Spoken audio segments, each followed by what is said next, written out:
جب میں اپنے ارد گرد نظر کرتا ہوں تو ہر طرف رونے، چیخنے، آہیں بھرنے اور سسکیاں لینے کی آوازیں سنائی دیتی ہیں۔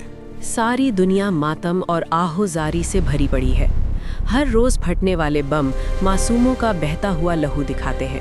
مختلف ممالک سے آنے والی جنگ کی خبریں، عورتیں اور بچے امن کے لیے ترس رہے ہیں۔ اور ان کی ہڈیوں کو لے کر ایک جوک کے درخت کے نیچے دفن کر دیا اور 7 دن تک روزہ رکھا۔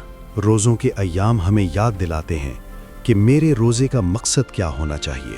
اے ہر آنکھ کے آنسو پونچھنے والے خدا، ہر آہ اور نالے کو خوشی میں بدلنے والے رحیم باپ، اس دنیا کو احساس دے کہ انسان سب سے زیادہ باوقار ہستی ہے۔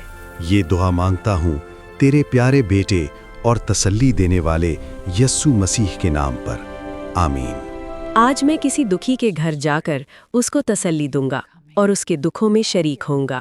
ماتم کے وقت روزہ، اور ان کی ہڈیوں کو لے کر یابیش میں ایک جھوں کے درخت کے نیچے دفن کر دیا اور 7 دن تک روزہ رکھا۔ پہلا سموئیل 31واں باب 13ویں آیت۔